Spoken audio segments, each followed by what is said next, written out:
a scion of many worlds. It's a struggle to keep the grin off his face as his communicator goes off with the Imperial March. It had been just a secondary contingency to give Sister Bellwether that communicator, but she was a solid, if distant, contact to the Serpent Empress, and today's fun and games were making a huge amount of noise, enough noise to potentially seen by the other empires on this continent. The Slaver Empire he plans to just tear apart, but he needs to talk to the last survivor of the nest. Something that's about to happen. "Hello, this is Isarazan of the Whiteflow family, is it not?" he asks, hoping to hell that Sister Bellwether hasn't tested things. "How do you know my name?" the Serpent Empress asks, and Jasper grins to himself. "My people have access to all sorts of information, so here's some you're going to love. You still have living family. The Whiteflow family is enormous and will be informed of your survival when we have the resources and relays set up so you can say hello yourself." Jasper replies, and there's a sharp intake of breath followed by measured breathing as the ancient woman gets control of herself. "Any other surprises before we speak in earnest? Pleasant or unpleasant, I'm ready for either. I've reintroduced healing comas to this world, a medical technique that mimics your restorative sheddings. With it, your daughters and everyone else can be restored to their youth, although you will need to use a specialized headband so they aren't healed of their memories as well," Jasper says plainly, even as he watches the arena. Monsters are being led out on massive chains with dozens of women holding each back. Magrica is all but vibrating where she stands as she waits to mash monsters. "It was possible the whole time? I held the answers the entire time," Isarazan demands with an undisguised sob in her tone. "You had the answer, but it wasn't in a place you could see. Doesn't shedding knock you out and you wake up surrounded by the dry skin of your former self?" Jasper asks carefully. "Yes. That's when it happened. That's when you needed to study yourself. So if I just had my daughter study me in that time, I could have saved them." "Isarazan, blaming yourself for what's happened is not going to help them. We can't turn back time, but we can learn from the past," Jasper advises as he cuts off her self-incrimination. "I suppose you also have the great secret answer as to why I couldn't give birth to another like myself, I assume." Isarazan is clearly wrestling with some form of bitterness, not surprising in the least. "It should have happened already. I don't know why it hasn't. The sheer pressure of being held up as a goddess of your people, and the comfort after things advanced, would have created another primal Nagasha one way or another. I can only assume the methods the Grand Midwives use to induce pregnancy have some mutually exclusive aspect with the formation of a primal Nagasha." "You don't know what it is?" Isarazan asks incredulously. "I've only been on this world for a few weeks, and the fact I can't bear children has made them reluctant to tell me. You are made to bleed into a bowl with strange herbs and inscriptions within it. As you drink, they have their hands upon your womb and life blossoms within," Isarazan explains, and Jasper just blinks in surprise. "But how does something like that induce pregnancy? Better yet, they extracted their methodology from the surviving archives of the nest. What culture makes common enough use of a blood ritual to induce pregnancy that it's in the easily accessed archives of—" Jasper cuts himself off and takes a deep breath. He's going to need to talk to a few people, apparently. Yes, an axiom blood ritual with unknown herbs would indeed interfere with the delicate psychological and axiomatic processes that cause a primal Nagasha egg to form within the mother. "What's needed?" Isarazan asks almost desperately. "You need to be either in a state so calm that there's no pull on the local axiom whatsoever, or you need to consistently and constantly be in an agitated state where there's an enormous pull on the axiom. I'm talking getting ready to fight at all times and actively fighting at least once, if not many times a day," Jasper explains, and there's a silence from the other side. At no point have I ever been under that level of danger, not even during the first 100 years so long ago. And that is why it's much more common for primal Nagasha eggs to be formed from sheer comfort, as you need to actively be participating in a war or something similar to get that much pressure on you. Jasper explains. He leans out a bit to watch as they bring out more and more monsters to special hooks that can be released all at once. It's Magrica against no less than 24 different horrors at once. She'll probably draw it out in order to have fun for at least a couple of minutes.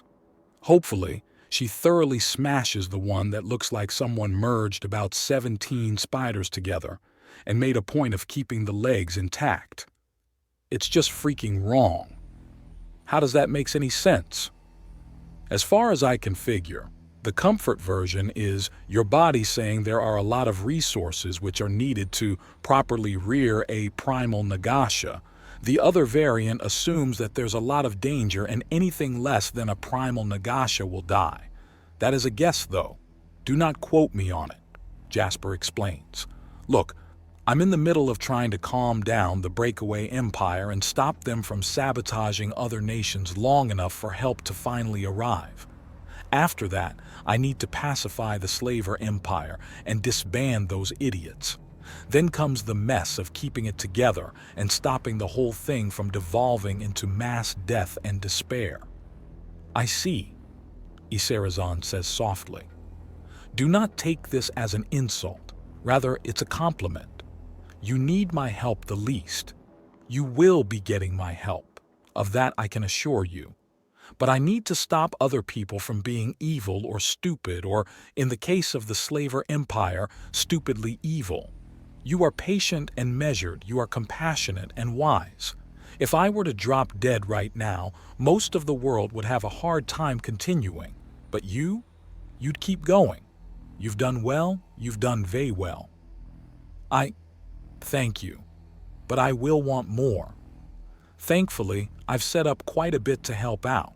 In fact, I've deliberately placed many of your daughters in positions to gain most, if not all, the knowledge you could get from me.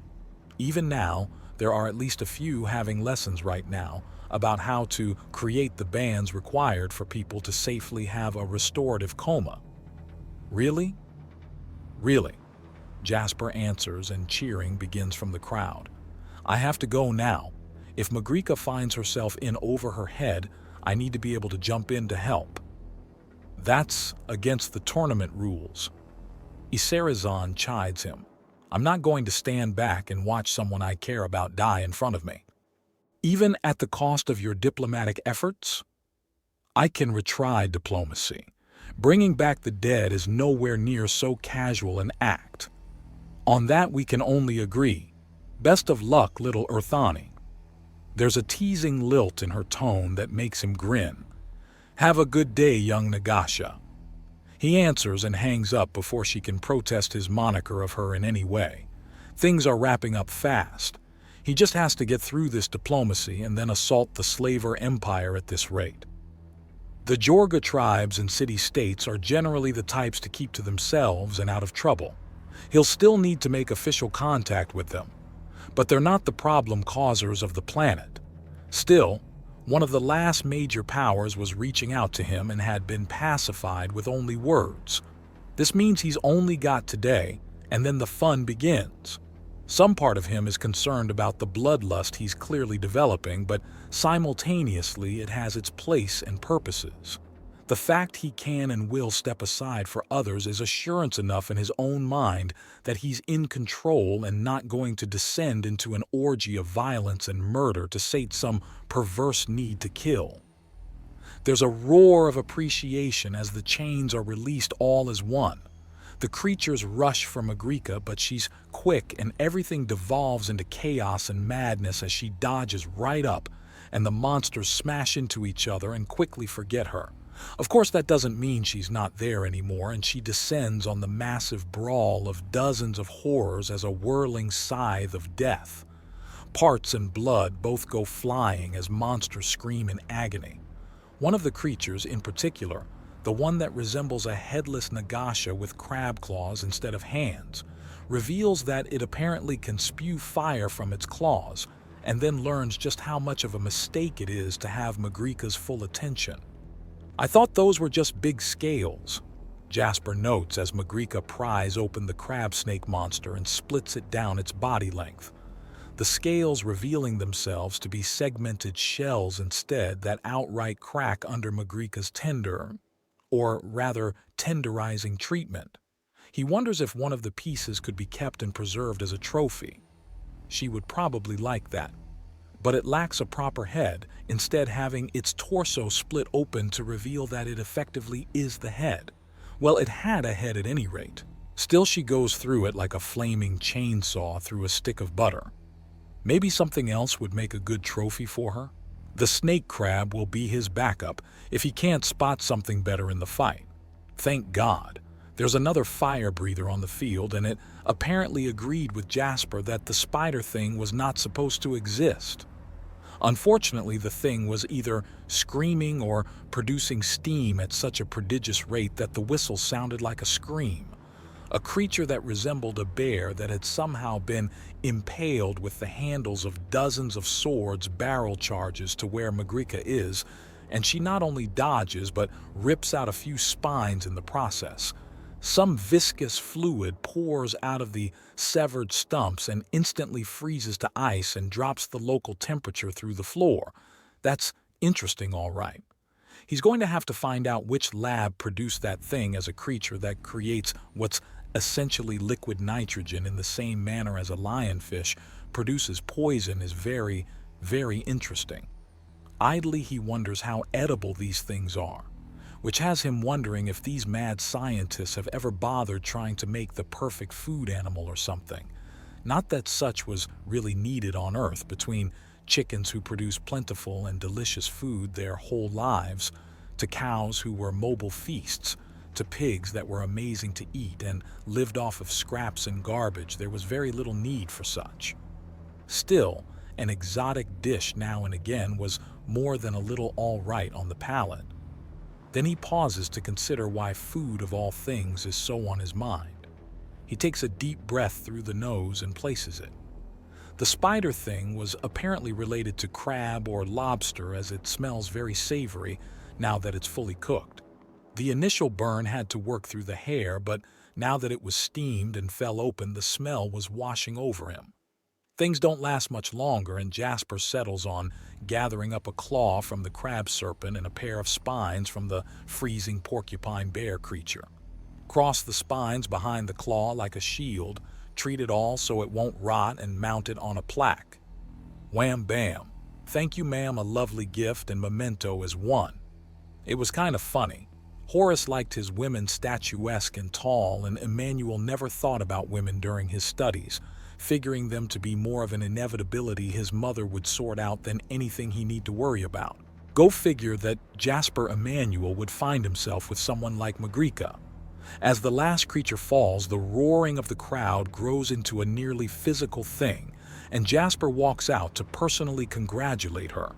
The blood-smeared little lunatic charges him and begins trying to suck out his proboscis with sheer enthusiasm. "Have fun?" he asks once he can breathe through more than his nose again. "Yes, we need to do this again. It was amazing." "I'm sure we can easily arrange that. The crowd loves having you here almost as much as you love being here." "Champions! Champions! Champions! Champions!"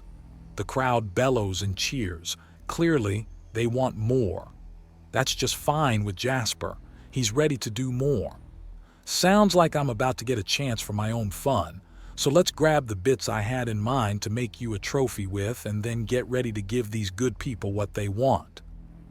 "Which ones? What kind of trophy?" "I was thinking some bits from two of the more interesting opponents would make a nice little plaque you could hang on a wall."